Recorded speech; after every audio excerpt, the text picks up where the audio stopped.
my biggest belief, my biggest teaching in all of leadership. And it's 5 simple words. People support what they create. People support what they create.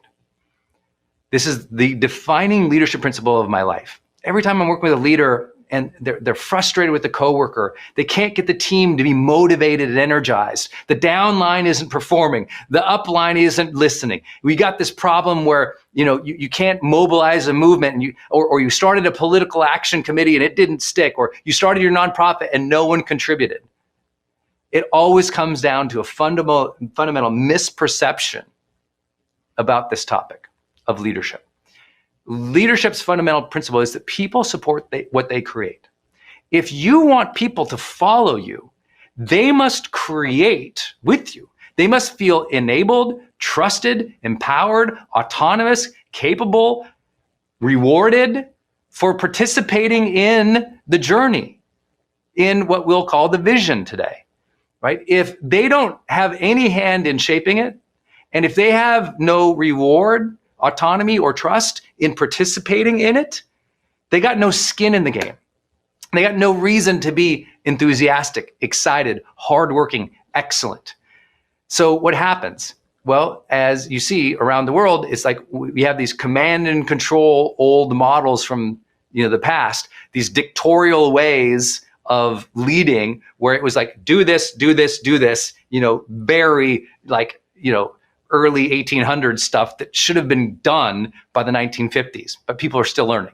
And so you have this situation where a lot of people still think of like, oh, I have positional leadership. I'm the boss, or I'm this leader. Everyone needs to only do these things. And it becomes a one-way street, or it becomes something where the leader doesn't have the connection with everybody else because no one has a part in it. They can't play yet. They don't believe in it yet. Even if they like you, even if they think you're an okay person, even if you had great successes in the past, if you don't get them collaborating to create where we're going, how we're going there, and how we'll be together, they're not interested. They'll pretend, they'll take the paycheck, but they'll be gone in 6 months. Or when the tough times hit, or the stock price goes down, they're bailing, man, because they're thinking, you know what? I'm not part of this. I'm not part of this. I'm telling you, we live in a participative global culture now where people want a voice. And so much of leadership is understanding where to open conversations to allow diverse voices to come in, have a perspective on something, even if you or the leaders maintain that decision-making authority, which we'll talk about later. The active participation and enrollment of conversation is the difference maker. And your job as a leader, listen to this, is to hold that space, to set the standard, the expectation, the structure for that space for other people to participate.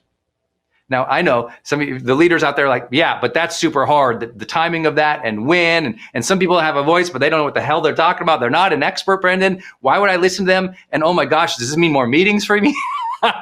Don't worry. This isn't about you doing more meetings just to listen casually. We'll get to those practices later.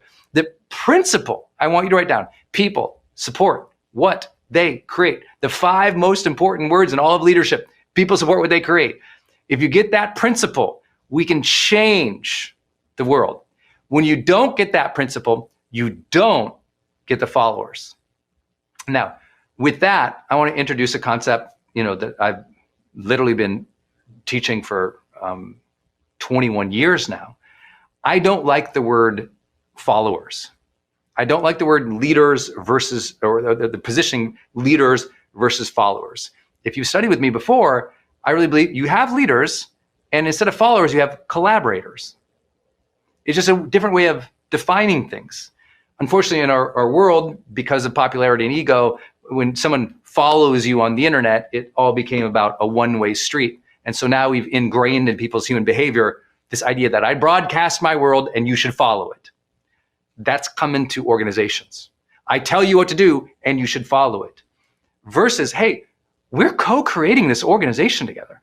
We're co-creating this team. You're going to have some people on your team who are super participative, and other people, they were never given autonomy or trust or a voice, and they're super smart, but you're not getting enough from them. They just need to be enrolled to participate in a different way than the person who's always had the benefit of being in communities where they were heard. We live in a world right now where so many people have never actually been heard. Then we expect them to perform as high performers in their organizational settings. It's like, oh, you have to be aware of these things. Some members of your team and some members of your family haven't been heard, haven't felt heard, haven't been allowed space for it. And I don't just mean listen to, I mean being allowed space to make decisions together about what's important. Take a look at the most critical members of your team. Maybe this is your executive team, or the most important people in your life, your family, and look at each of them individually through this lens. It's like, oh, has this person been co-creating the experience with me? Have they been active in that or passive in that? And not as a judgment to them, like a one, they're bad. It's that, oh, if they are a one, I, as a leader, need to create a process, a rhythm, a meeting, an opportunity for this person to get some decision-making authority, to establish some trust, to, if anything, to be heard more in meetings. Maybe this person is never called on. They never get the opportunity. And you're gonna like, oh, I'm gonna be aware this person has not been participating. And I need that participation from them if we're gonna have long-term success, and we need to participate together. So let me have that. So I'm always thinking about that and when I work with leaders and I coach them in high performance, it's always about, okay, let's work through your team. Let's walk through this principle and let's talk about each of these critical team members, and do they feel empowered to be part of the process? Because people support what they create is ultimately people being part of the process. Because guess what? When they're part of the process, they've helped come up with the decisions, they're working towards something they had a hand in, they fight for it. They stay focused on it. They have ego and decision-making in that process, and they want to protect it. When someone has an idea, you know what they want to do? They want to own that. They want to protect that. They want to perpetuate that. They want to ensure that that idea lives. When people are allowed to participate, better ideas come up. People have more buy-in. People stay committed over the long term. Humans become more resilient themselves. It's important. It's so important. So please take an active role in this day. Score yourself, be honest, and think about this and how you can amplify this. If all you did is understand this principle and you practice this principle at the deepest levels, you would so far surpass almost everybody you're working with, I promise. Today, I want to start with what we promise in Growth Day and what we talk about in Growth Day, because we have three big themes that we're always working towards in Growth Day. It's this framework that, I teach that I believe is really the drives that we're all after. This is something that we are going to work on together all year. Everybody wants these three things. We all want aliveness, connection, and meaningful pursuits. And these are things that I promise, after you make your next $10,000 or $100,000, or you have your next child, or you move to that dream place, or you get that perfect job, or you start that new business, no matter how busy you get or how successful you get, these three things never go away. Our sense of aliveness is our sense of being. Our sense of aliveness is that thing that we all want: enthusiasm, zest, pop, joy, emotional vitality, right? Vibrancy, full presence. That sense of aliveness each day, where we feel the day, where we bring the joy. These are themes. So here's what I have to ask you. What could you do this month to feel more alive? What could it be this month? Maybe it's you get your family together on Zoom once a week, just to feel like a sense of joy if you like your family. If you don't, maybe you go take an adventure. Maybe you do more of your art. Maybe you do that creative endeavor again. You go out in the garage and you build the thing. Maybe you try something new, you challenge yourself. But also, please know what's the other side of aliveness? Well, deadness. So is there anything that's in your life that you're just like, that shouldn't be in my life? It drains your life, an obligation, a task that you can outsource or help get some assistance with. Is there something that is just draining your energy, your good energy? If it's a person, a place, a thing, what is it? Let's think about it. Okay, the last 30 days, the last 60 days, here in 2021, is there anything that has stolen your sense of aliveness? What is it? And how can you change that thing, alter that thing, outsource that thing, quit that thing?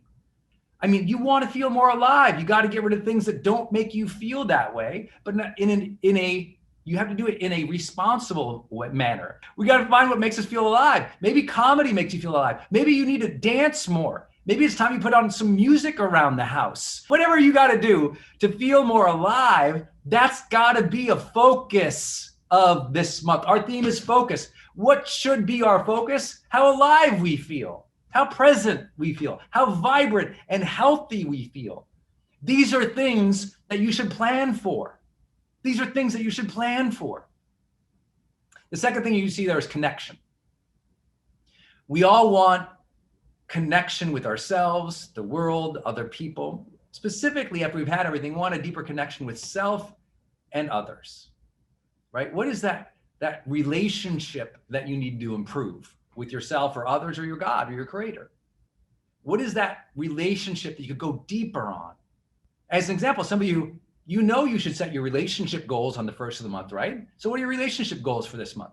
What's your relationship goal for your spouse or your relationship goal with your son or your daughter? What's your relationship goal with your key team members? So what are some goals you could set to deepen connections with your customers, your clients, your friends, your family, your loved ones, your spouse, the kids? Like, really think about that. Last up, but certainly not least, is these meaningful pursuits. We all want a sense of meaning, satisfaction, and engagement in pursuing something, in progressing towards something, in achieving or contributing or creating something. These are your creation goals or your contribution goals, right? Your meaningful pursuits.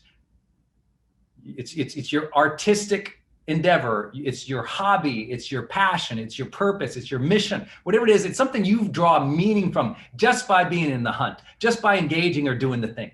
So what are you going to do this month that you're going to find meaningful, satisfying, fulfilling? And again, what are the things you got to get rid of? They're just not tasks that you find meaningful, fulfilling, satisfying, engaging. So let's talk about focus now. So if we set our goals each month around aliveness, around connection, around meaningful pursuits, and we think about how we want to grow into those things, let's figure this out. Your focus at any given time is based on what I call 3 states of mind. And these 3 states of mind are where your mind is going at any given time. Consciously or unconsciously, very few people are aware of it. But once you become aware of it, you realize how you can regain your focus.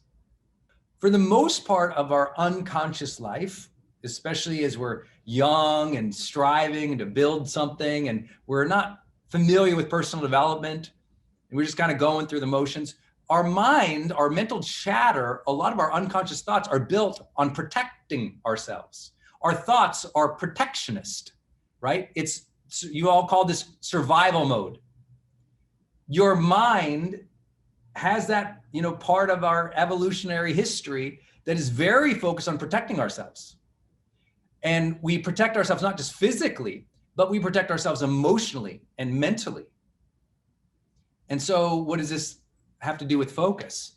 A lot of people's focus, without them even being aware of their consciousness yet, a lot of their focus is always on worry, on protecting ego, on, fear-based thinking. All of these thoughts, this mental chatter, is to protect oneself or one's things or one's relationships or one's standing and identity in the world. I need to protect my status, my ego, and my standing in this community, right? I'm embarrassed to be seen starting small because I need to protect the sense that I have strength and respect. We're protecting ourselves a lot. Why do I bring this up? Well, we're in March. You had January, you had your big vision, New Year's goal session. We crushed it, January and February. You got these dreams out there. If you are not moving towards them swiftly with focus and discipline, it's because in your mind, it's saying, be careful. Don't go too fast. What if they don't like you? What if it doesn't work out?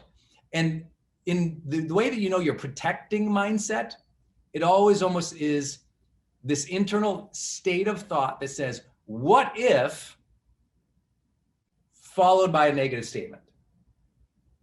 What if it doesn't go well? What if I don't know what I'm doing? What if they judge me? What if there's ruin? What if there's regret? What if there's disaster? What if it was better over there and I wasted my time? What if I choose the wrong thing? That's the protecting mind.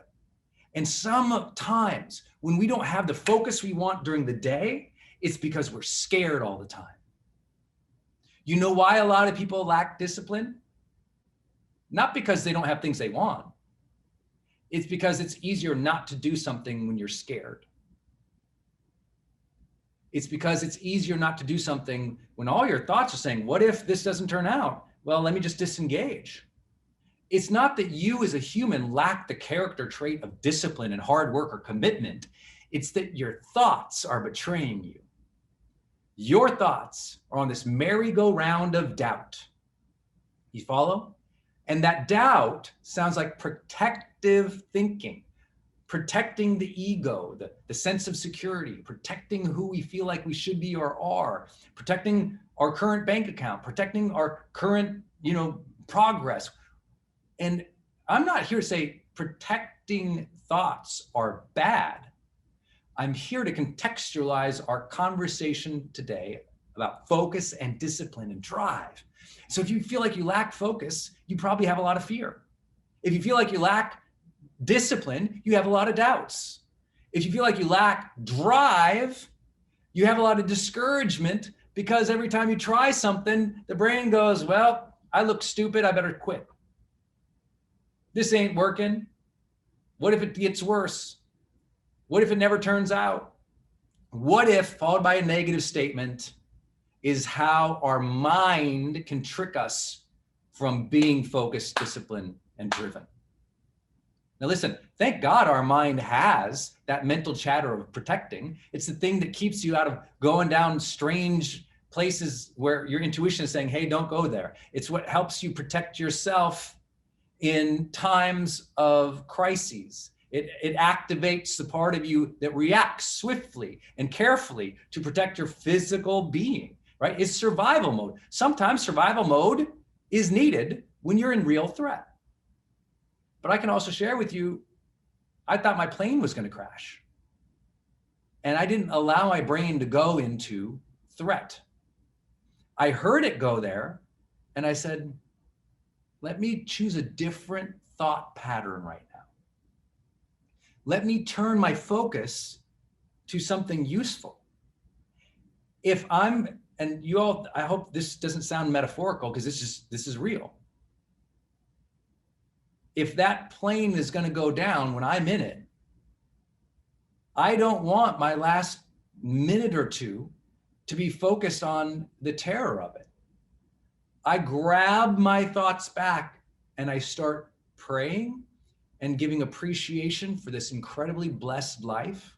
I start asking for my family and my friends to know I lived a happy life, for them to continue living a happy and a great life, even if I'm not here. I want to be intentional with that last minute or 2 or 3 minutes.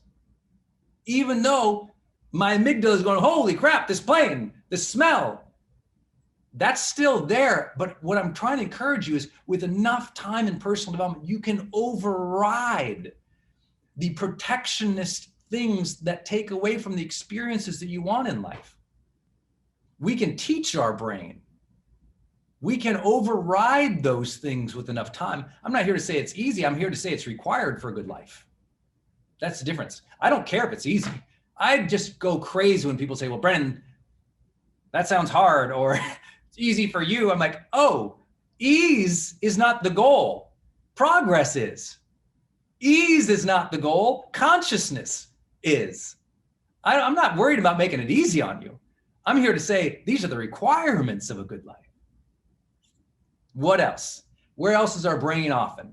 Well, often in our day-to-day, we're actually more in what I call a processing mind, right? A processing mind. What does that mean?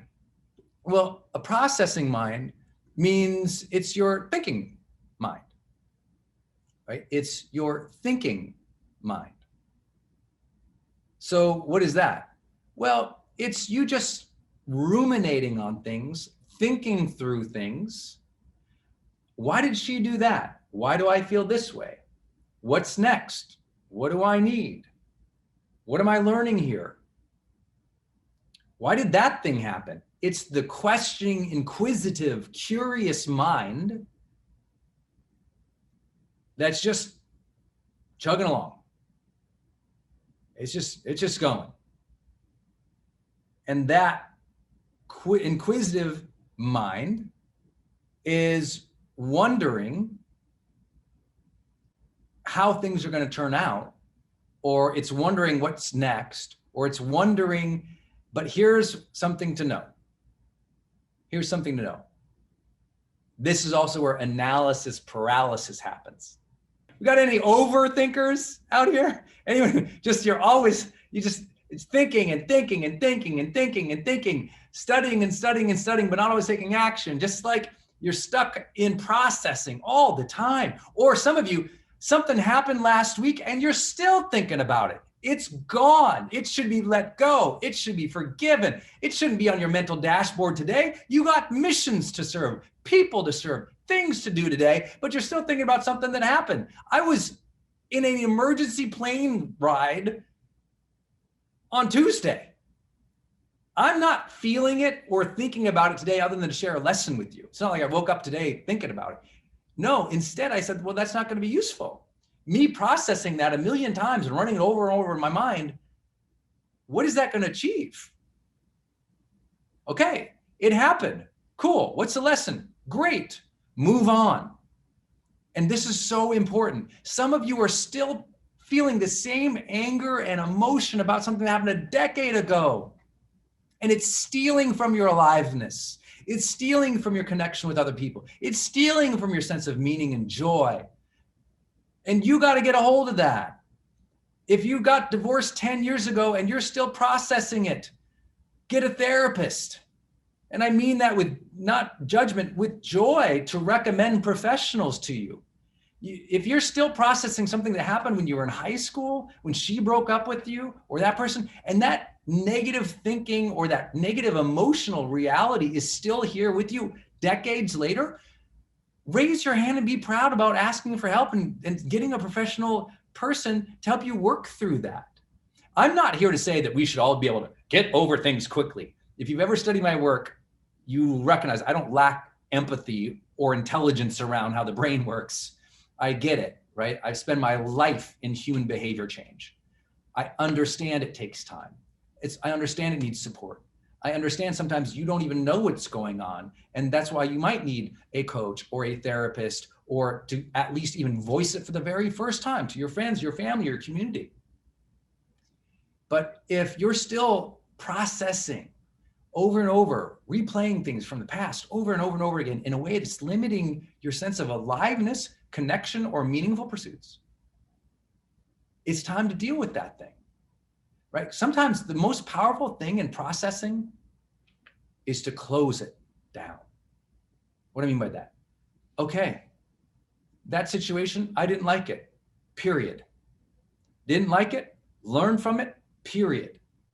And not drag all those emotions into today, not drag all that feeling into today, right? And I'm not here to offer therapeutic advice to you. I'm a coach. But what I'm here to suggest to you is that be aware of where are you stuck on something. Where are you just in forever processing, thinking, ruminating? Because that can also spin your mind into equal deficit as much as protecting. And all of a sudden it's just like, ugh. And what I want to encourage you to do, even in those experiences, at some point, we got to shift the mind into progressing. Progressing. Okay, what's the next right action of integrity for me? What's the next thing I can do to move the ball forward? What's the next thing I can say to myself to release the past and get on with it, right? Sometimes we have to interrupt the thoughts and say, okay, what's next? Let me get this old clunky brain here into motion again. And that's what's going to give you the aliveness and the connection and the progress towards those meaningful pursuits. It's like you got to take hold of mind and go, okay, what's the next right action of integrity? Like, let me switch my gears. That's why I have to fill out my high performance planner every morning, because my mind, I'm a nutty professor. I will be in processing and thinking and analytical all day. I will. I have to go, Brendon, okay, action, progress, move it forward. Otherwise, you know what? Without progress, the mind goes a little batty. It gets restless. It gets frustrated. Now you get discouraged and sad and upset. But we need a little bit of that progress to sense that momentum, and that momentum gives us more confidence. That confidence gives us more competence. Those senses give us a little more mastery and engagement of the day. But guess what? Some of you, you're in progress mode all the time. And your family's like, can you take a minute to just eat your food? Can you just chill out for 5 minutes to be with your child? Can you just relax one night? Can you just not work till X amount? Or could you please stop putting in the 100-hour work week? Like, sometimes when you're in just action, progress mode, we're in trouble. So all of these things, I hope you hear me saying examples of good and bad, right? Protecting can be good, processing can be good, progress can be good, but they can also equally have their negative flip side, right? If you progress, if you're always progress, go, and you don't take care of yourself, we're in trouble. So I'm hoping to draw this out to say your focus is in one of these three buckets. Sometimes it's all simultaneous. Sometimes it's one focus. Some of you live a life in one of these buckets. Does that make sense? Maybe it's like you might go, some of you, I can identify a year or 2 or 10 years where you were just in one of these things and you never made that shift. Here's how to do great network in the room. So let's put you in the room, right? You've been invited to an event where, a lot of the movers and shakers are there, or people who could be in your group or your downline, or could become clients or are peers who you really respect. What's the best way to start that first conversation? My first piece of advice for you in networking is to always use the context to your advantage. Use the context. What does that mean? It means the opening line and the opening conversations to you that are 100% available all of the time is getting the other person talking about where they're at, right? If you're all at a particular type of networking event in a particular kind of building, well, obviously you can talk about that area of town. You can talk about that building. If you're there at a symphony, you get to talk about the symphony, right? The context itself gives you so much conversation points. But what I want to do is actually give you my super secret, super famous line that will do it for you. That is so powerful. Here's what I want you to do. I want you to say to them, okay, are you ready for this? I want you to say to them, let's say you're at I'm just gonna use an example. You're at a fundraiser. You're at a fundraiser, there's a lot of people there, and at this fundraiser, you have the ability to meet some people. That first person you walk at the fundraiser, what do you say? Like, I know we have a lot of really successful people here watching this, so type down below, in the comments down below, please, what would you say to the person? You're at a fundraiser, you meet somebody. What would you say to them? First line out of your mouth. First line out of your mouth. What would you say to them? What do you want you to think about it? Would you go to them and give them your elevator pitch? Probably not, you don't know anything about them. You can introduce yourself, introduce your name. That's helpful. But do you introduce your name and then tell them what you do? However the chit chat happens, and chit chat is usually contextual, right? That's why I say use the context. Chit chat can be, oh, this fundraiser is really amazing. You're at a fundraiser. This fundraisers are really amazing. How did you hear about it? Here we are, a whole group of people together. It's the easiest first thing. Hey, here we are at the symphony. How'd you hear about it? Hey, here we are at this networking event for multi-level marketing. Hey, here we are at this multi-network marketing thing. How'd you hear about this company? How did you hear about it is the easiest entry. Oh, this person introduced me, or I heard about it this way. My friend, like starting with that's why I say use the context. Ask, how did you hear about this very event we're at? We're at the symphony, we're at the fundraiser, we're at the networking event. How'd you hear about this thing? Oh, my buddy so-and-so Pete. Oh, cool. Why did you want to come here? That next question, why did you want to come? Oh, I know the director. Oh, my friends in the downline. Oh, I want to come with this. How did you hear about it? Why did you want to come?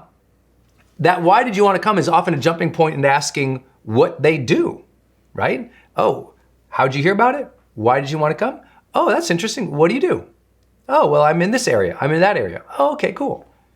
That is the easiest chit chat way to get into a conversation. How'd you hear about it? Why did you want to come? What do you do? Simple 3 steps, right? So that's always easy for me. Always easy for me. But then I don't like to spend too much time chit-chatting from there. That's as much as I'm gonna chit-chat. I don't wanna talk about the weather. I don't wanna talk about the punch. I don't wanna gossip. My next favorite question, this is the big 4 I call it sometimes. How'd you hear about it? Why did you wanna come? And what do you do? Next big question I love to ask is, there's a lot of really successful people here. What do you think made you the most successful in what you do? And it's complimentary, right? What do you think made you successful? When you think about your career or your life, what do you think are 3 things that made you successful? I'm just curious. I love asking people that. I kind of collect people's success stories. What made you successful? And they're like, oh, well, gosh, I had mentors. My mom was like this. Oh, I practiced these habits. Oh, well, I worked really hard. And whatever they share, now the relationship really deepens. Well, what made me successful? I had great parents. Oh, tell me about them. Tell me about them. I had great mentors. Huh? Who's the number 1 mentor? I guess I just had a lot of doors open for me and I had a lot of luck. Well, what was the biggest door that opened for you? Whatever they say, when you say, hey, now notice the context here. There's a lot of successful people here. What do you think made you successful? Whatever comes out, just dig down another 2 layers. Well, my parents, tell me about them. Who's most, just whatever that comes from there. My mentor. Oh, who is the most important mentor? What's the best value they ever taught you? If you get someone talking about what made them successful, have you ever noticed people like to talk about themselves? I'm sure you all read Dale Carnegie's How to Win Friends and Influence People. His whole thing is smile at other people and ask them about themselves. And use their name. I think that was the big 3 things, right? So simple, right? Smile, ask them to talk, and use their name a lot. I mean, listen, guys, it doesn't have to be that hard. But I promise you, if you go in weaponized with this information, comment, use the context. How'd you hear about it? Why did you want to come here?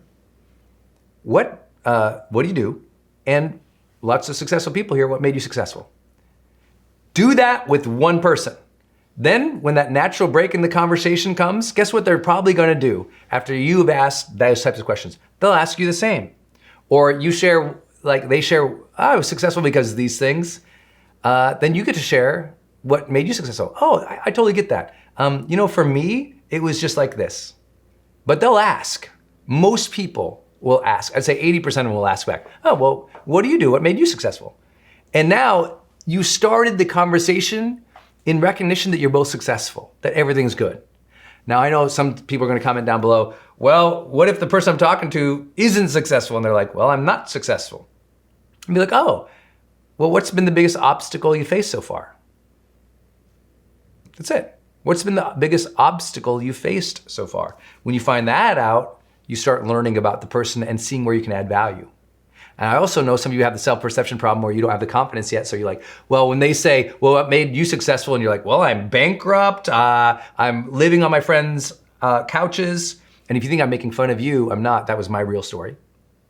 So I was still out there networking. I was bankrupt. I was literally living, my friends wouldn't even give me the dignity of their couch. They gave me a half-inflated airbed on the side of the little nook between the TV and the wall. At that point, they're like, our couch is too valuable for you, Burchard. So it's a true story. I was networking even then. And I remember when some person saying to me something similar, it's like, oh, well, you must be successful to be in this room. And I said, you know what? I feel like I'm successful because I'm a grateful person. And I just want to add value to people.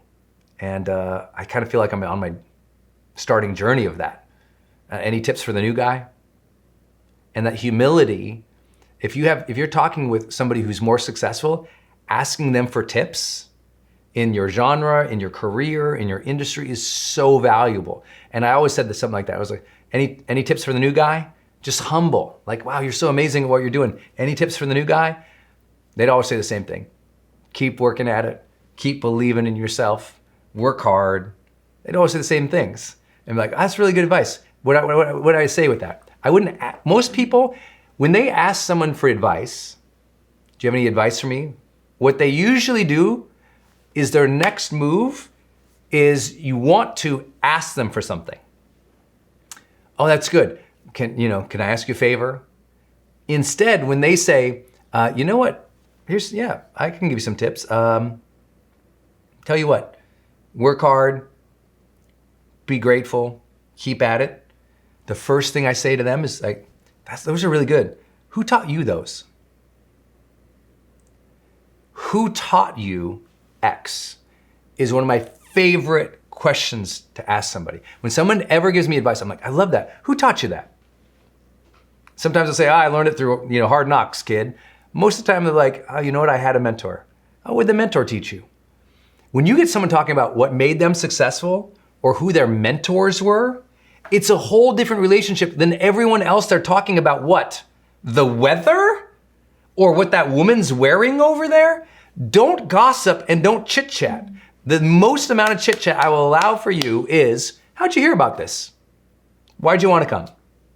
Anything outside of that, I really believe if it doesn't lead you towards observing successful people here, acknowledging them that they're a successful person, asking what they're doing or what has made them successful, I think you're missing huge opportunities. And I think all of you will be stunned when you actually put this into play. Like, I know you can be writing down in a journal right now. You're like, yeah, Brandon, this sounds good.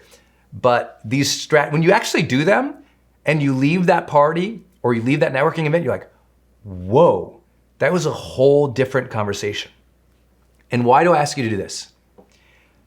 Relationships and the conversation of success tend to be things that are very personal for people. It's about their dreams and their relationships. So guess what? You talked to person number one and you talked about what made them successful. Maybe you got some tips from them. Maybe you learned about who made them successful.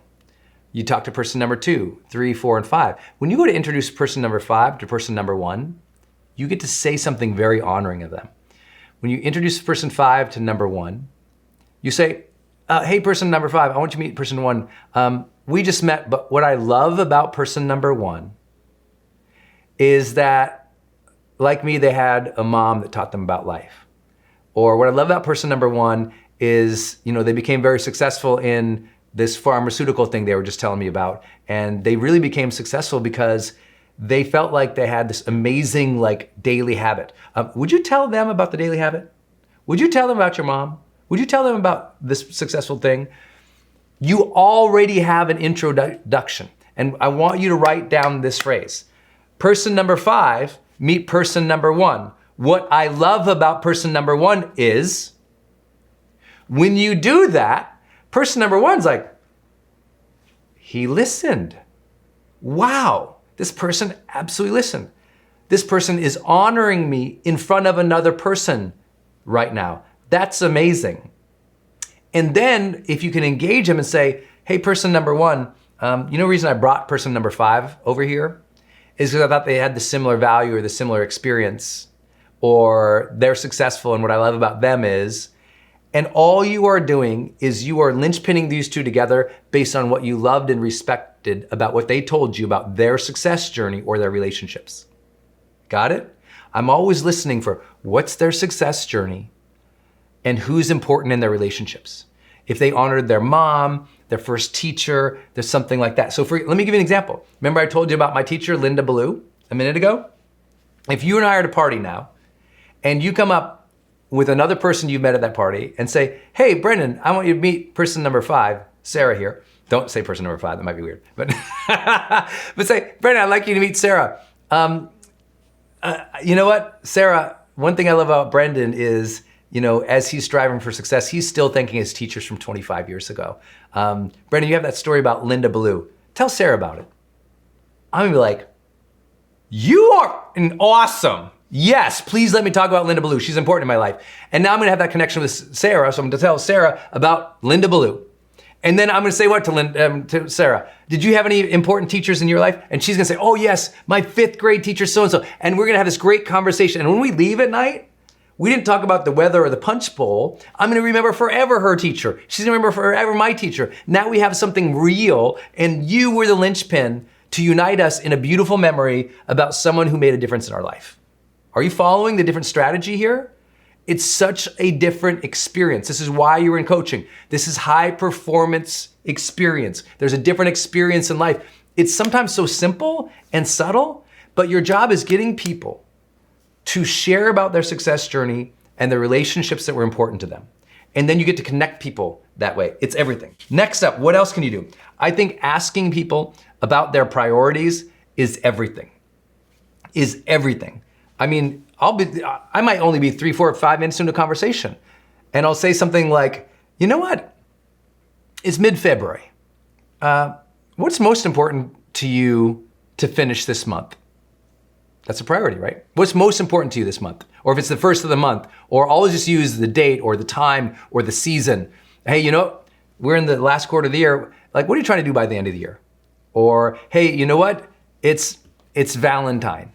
What's most important to you right now about your relationship, right? Whatever you like, use context, use the time of the year, and ask them, what's most important to you in X? Whatever it is. You shared with me you're trying to build schools in this other country. What's most important to you about making that happen? What's the most important thing to you about making that happen? What's the most important thing that you need to do in the next 3 months to make that happen? I love that question. If someone ever shares a dream with you, I really want you to listen to me closely. If anyone ever shares a goal or a dream with you, your next follow-up question should be something to the effect of, oh, wow, what's most important for you to do in the next 3 months to make that happen? And here's why I love to ask that question. If you say, what's your first step? Everyone's gonna say, what's the first step? But if you say, what's most important to you to do in the next 3 months? It stops the person and makes them think. Why is that important? When you stop a human at a networking event and you make them think, they want to stay in conversation with you longer. You're going beyond the punch bowl now. You're having a deep conversation. What's most important to you in the next 3 months to make happen towards your dreams? Not many people talk like that. When you're someone who's talking like that, they're just like, wow, this person is interested in my dreams. And I think that's really vital to have. Okay, I think there's 3 things you should know about every person that you're gonna meet. At least 5 people, at a networking event, anywhere else out there. I think there's 3 things. Number 1, always know what people are trying to create or build. Are they trying to create a movement? Are they trying to create a better career? Are they trying to create a better life for their family? Are they trying to build a school? Are they trying to build competency in a specific skill set?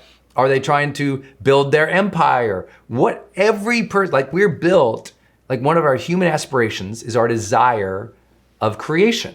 We came from creation. If you're a spiritual person, if not, no worries. But like things are created, things build. The universe is being created by itself. Even if you don't believe in God, it's building and expanding itself. Like that is part of our DNA and part of the whole universe. So it's like, what is it a human is trying to create and build in their life? Some people, they're just trying to build their career. So what do they want to do in their career? Ask them. Ask them. I always like that. I am a person who I don't mince words a lot. I don't chit chat a lot. So I ask them directly. I'm like, hey, at this stage of your life or your career, what is it you're really trying to create and build? That's literally the question I try to ask. What is it you are trying to create and build? What is it you are trying to create and build at this stage of your life or your career? And sometimes I'm just trying to create some sanity at home. Great. Now you know what's important to them. And now you can continue that conversation. Oh, what's up at home? And now you learn some things. Now you might be able to recommend some books or introduce them to someone who's dealing with those same parental issues or those same relational issues. So what are they trying to create and build? This one I love in my own industry. What are you trying to create and build? Oh, I'm trying to build my Instagram. Oh, what do you want to achieve with your Instagram? Oh, I'd like to reach 1 million people. Oh, what's the message you'd like to get to 1 million people? Oh, I'd like to get them, this message that they have a second chance and that every day they can, live extraordinary lives if they choose to, if they practice the right habits and mindset. Oh, okay, cool. You know what? I know somebody else in this room who's in personal development. Do you know that person over there? No? Hang on a second. Grab them. Hey, you know what I love about this person right here? They're trying to impact the world in a positive way. You've done that. Could you share any lessons on your success journey with them that might help? Ask people to share their advice with each other when you know they have similar backgrounds. Huge. Next up, I love this question. What's the hardest part? What's the hardest part? I met Bill Gates several times, as some of you guys know, and the first time I ever met him, inspired by a question Larry King told me, maybe 4 minutes in, I said, so at this stage of your career, what's the hardest part of what you're doing? And he just lit up. Oh, we're trying to solve it. He was trying to, if I remember the timing right, he was like trying to solve malaria worldwide. Big problem. But it was like, what's the hardest part of that? He's like, getting the right people to believe it's possible. I said, that's amazing. You've gotten people to believe what's possible in so many ways before. What worked in the past? And he was so excited to share these things. And it was just from this question of what's the hardest part. Last piece is their connections. Not as in who are you connected to, as in like, is there anyone you've been trying to meet that you felt like, or is there any type of person or any network that you're trying to get into? I might not know them, but who are you trying to connect with at this stage of your career? Who would you love to be connected with in this room, right? I love to ask that question if I'm in a room, 40 people networking, like if I'm talking with someone. So Pete, there's a lot of people here. Who here would you love to meet? Oh, I'd love to meet Sally over there. Oh, do you know Sally? No, I don't. I'll be right back. I'm gonna go, hi Sally, how are you? I'm trying to meet some people around here. And I know you probably are too. It's like, how'd you hear about this event? Oh, that's how you heard about it? Oh, well, why did you come? Oh, you came. What do you do? Okay. Hey, tell you what, I know someone who wants to meet you too. Can I make an introduction? Sure. Hey, Sally, meet Pete. And now you got what I'm talking about. Okay, let's go. Growth Day. Good morning, good afternoon, good evening, wherever you are in the world. Congratulations, you're working on your personal growth and wellness today. I welcome you to today's session on advanced wellness strategies for home and work. What an unbelievable topic, right? The timing is perfect because some of you, like me, you may have spent yourself and your year in a little bit of, in a little bit of a quarantine in a new place, and you're trying to do your job, manage the stress, the obligations that you have with the kids or the family or the business. Try to find that sense of happiness and joy and creativity in life. But it's also a really difficult time sometimes to do all of that when the world is in total chaos and turmoil, when multi-billion-dollar companies are trying to steal your attention and compare you to other people. And so today's topic, I think you're going to find not only timely, but something that will help holistically address so many of the challenges we all face in living a vibrant, a connected, and a meaningful life. If you're new to GrowthDay, you might not know that I always kind of talk about this triangle, and this triangle that what we're all really after, after we have some security or a roof over our head or some food in the pantry is, we all want a sense of aliveness. We want that joy, that enthusiasm, that sense, that joie de vivre.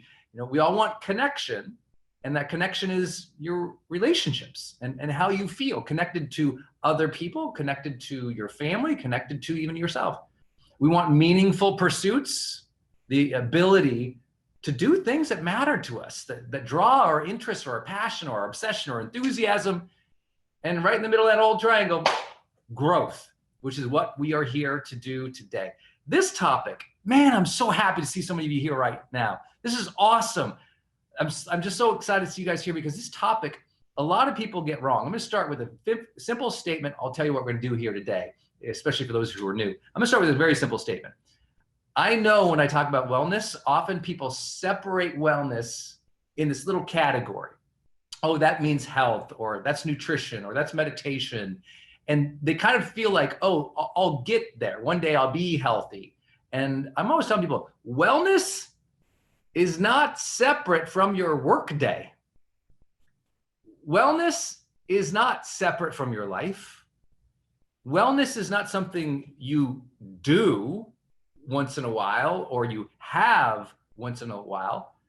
Wellness is your experience of life. Wellness is your experience of life in this moment. It was your experience of life this morning.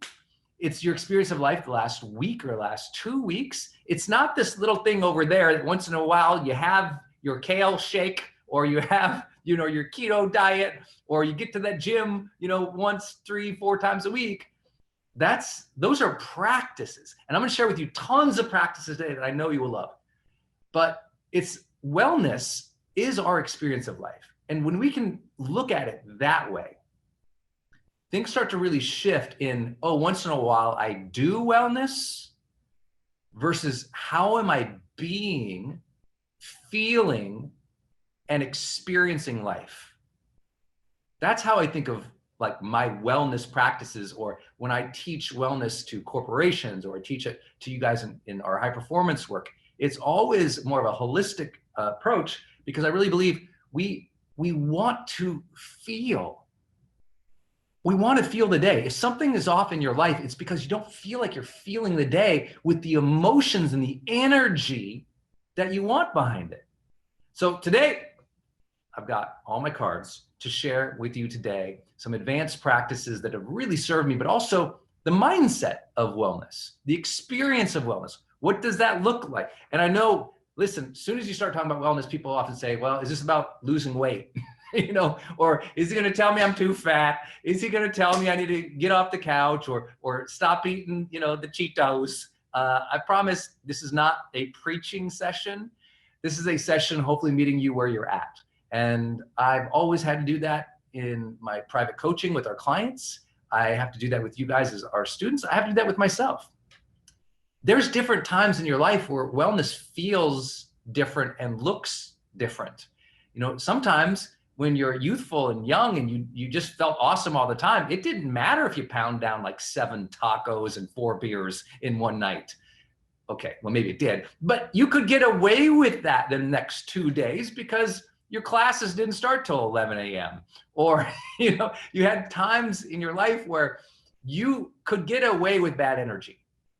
You had times in your life where the energy was more abundant because that age or that health state that you were in at that time. But you and I both know there's sometimes it ain't so good. It's like you're trying everything and you feel like crap and you don't know why. You're doing what they say. You got your yoga mat.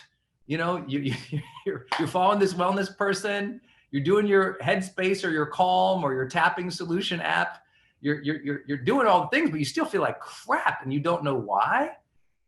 That is the challenge of the wellness journey. I certainly know that. many of you guys have been with me for a long time. I've been blessed to teach personal development now, essentially for 25 years, only full-time for the last, 17 years. And full-time the last 15 years. And in that journey, I've had to be on stage teaching to hundreds or thousands of people who paid a lot of money to be there. And I would feel like crap backstage. I was tired, I was fatigued, I didn't feel my body right. I was stressed from business. I was stressed from family and the finances and all the obligations that felt on my shoulders. There's been times just like you when you're in that roaring stage of your career where things are going great, but you don't feel great. There's also been times, many of you guys were with me in 2011 when I had my brain injury. And that took me on a whole new wellness journey. Because at that point, I was a high performance guy. I had really gotten my mind, my body, and my spirit, my work and family. I'd gotten kind of like in alignment, if you will. I was in the zone for a series of years. I was feeling good. And then on a trip with some friends, I wrecked an ATV, a four-wheeler. And I rolled several times and I snapped my wrist off, broke my ribs, threw out my hip, my shoulder, and ended up with a traumatic brain injury. And that opened a whole new world of learning for me to understand my brain and to heal my physical body. I know many of you have been through those situations, and many of you right now, you're dealing with sickness in your life or your family. You're dealing with, an optimized, a non-optimized body, and you just feel awful. Or you recently got hurt or sick, and listen, recovering from that, that's real. And so we'll talk about some of those recovery routines. We'll talk about some of those new ways to think about your mind, your body, your brain, your spirit. Today's a good discussion. It's a really good discussion. We're going to start with the most simple thing I want you to write in your journal and fill out, which is this. Wellness to me is ... What does wellness mean to you? Whenever I teach a topic, I always encourage the audience, define it for yourself. Because if you don't define it for yourself, how are you ever going to align with it, achieve it, manifest it? Some people say, I want to be successful, Brendon. I'm like, what does that mean? They're like, I don't know. Money? It's like, what does it mean to be successful or confident? You have to define those things. What does happiness mean to you? We'll talk about that today. But wellness, what does it mean to you? I really want you to think about it. What does wellness mean to you? When you have full or holistic wellness, what does that look like? What does that feel like? Maybe what you can do in your journal right now is just wellness to me is, and then just write down some words that come up to you. Wellness to me is what? Just write down one word. Wellness to me is health, fitness, resilience, peace, purpose, happiness, aliveness. What is it for you? Just take a moment right now. I'm going to walk you through my personal definition of this and then share some ideas that maybe you can put into play in your home, in your work life. So wellness to me is, here are my keywords and my practices. Number one, wellness to me is happiness. If I don't feel happy on a consistent basis, I know I'm not on my A game in terms of my wellness practices. To me, they go hand in hand.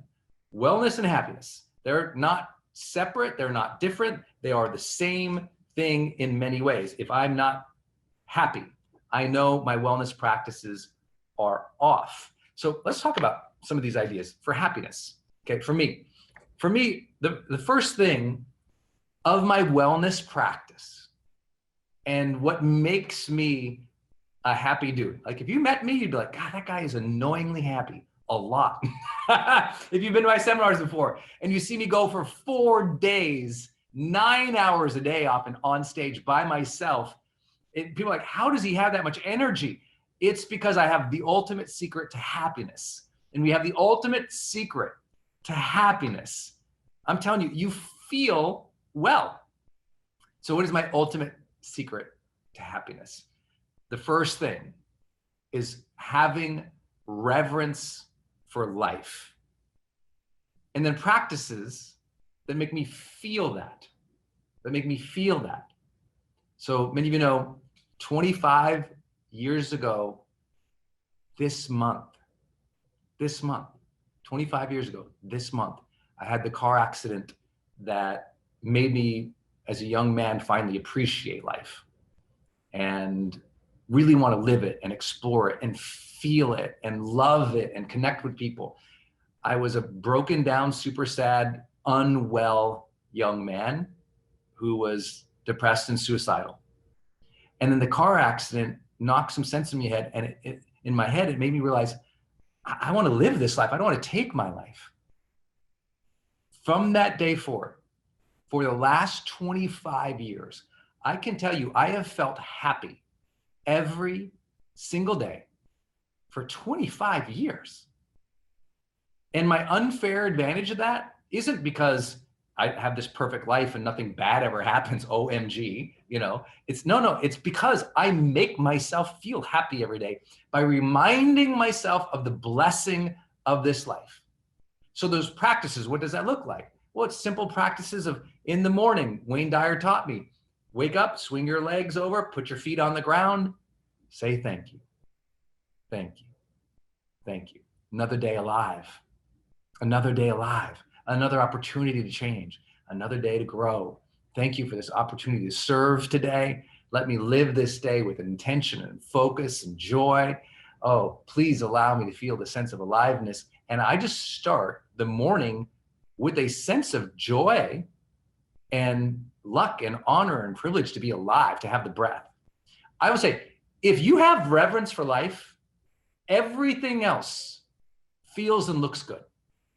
When you forget the gratitude of the extraordinary blessing and the incomprehensible unlikeliness of your survival in life right now, the odds of the universe of you being here, this little speck amongst the cosmos, is so profound that when you have deep reverence, which is respect, honor, appreciation, a sense of humility and thankfulness that you are alive, everything else flows from that. People are like, you're so vibrant. I'm like, have you ever seen my mom? If you ever met my mom, she is so happy to meet you. She is so happy to be alive. She's had perspective. She's been in a war. She grew up in war in Vietnam. She was the child of a soldier who was lost. So she was in a child recovery program. She was shipped to another country where she didn't know anyone and didn't want to live, separated from her family. She had to immigrate to the United States under dire conditions. She met her first husband, who was not good and was abusive. She went out and struck out on her own. She eventually met my father, who'd also been through huge difficulties in his life, growing up super poor and having just spent multiple years, 3 tours in Vietnam, and got all shot up over there. My parents were happy people. They didn't have a lot, but they were grateful for life because they saw people die. They were grateful for life, and that reverence was something that was just palpable in my household. And I know I was lucky for that. A lot of people didn't luck out on getting great parents. I had good examples to that. And that was good. But like I said, later on, I became depressed because sometimes, you know, when you don't have good relationships, which we'll talk about in wellness, it's hard to be happy, even if you know you should. But I tell people all the time, if the umbrella of reverence for life is not there, if a deep gratitude, appreciation, and thankfulness for whatever you call it, for God, for life, for cosmos, for universe, for dang crazy genetic luck that you emerged and have life, if you don't have that, I promise your wellness journey will never feel vibrant. I promise you can eat all the energy, foods and supplements. You can, take care of yourself. I know a lot of people who are super fit and healthy and miserable because they don't appreciate their life. They don't keep perspective that this journey is going to end super quick for them and all of us. And so wellness and the real journey to wellness begins with reverence for life, deep gratitude, deep thankfulness, deep humility and honor for life. That's my ultimate secret. Like, how are you so happy? I'm like, I ain't dead. If you're alive, oh my gosh, and you can feel that, then you can tune into your breath and feel the sensations around your body. If you can sense and feel throughout the day, all of your senses, and take in the wonders of the world, even if it's like a concrete city, or you're out on, I happen to be on the beach, or I grew up in the mountains, or I can get outside and see some nature, or I can just remind myself of how big this earth is and how lucky I am to be one of the 7+ billion people. It's impossible to fathom your blessings. And I know when you say that to people in today's world, they're like, oh, sure, you can say that because you're privileged. You can say that because you're lucky. You can say that because you made your dreams, or you have money, or you are this, or you are that.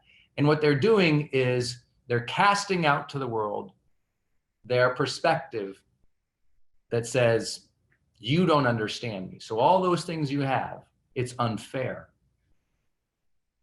And that's a real quick way to feel miserable, which leads me to my second point, happiness.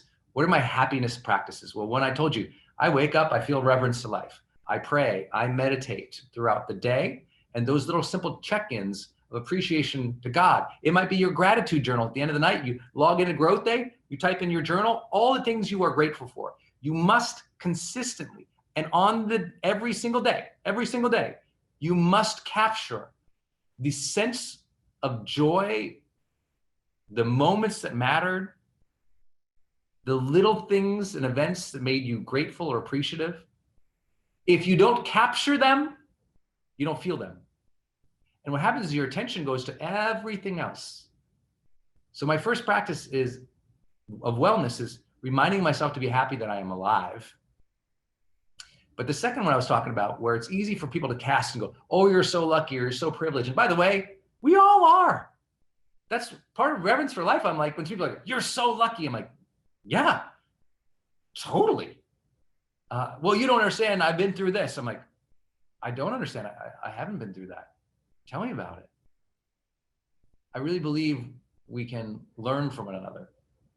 We can understand one another's pain. We can explore relationships and conversations of empathy and compassion. And that's a practice in recognizing where people are unhappy and where they are angry, and recognizing that that's okay too. And sometimes when we're most angry, we're out of our reverence for life. When we're most upset, we're out of our gratitude. When we hate on other people, we lost perspective of the uniqueness of this oneness journey we're all on, where we got to breathe this morning. This can be your day for personal growth. This can be that day you committed to and you remember and you go, that was the day I got myself a community. I got better coaches. I committed to making my life the absolute best that I could. This is that day. Make today your growth day. Click the button on this page and sign up right now.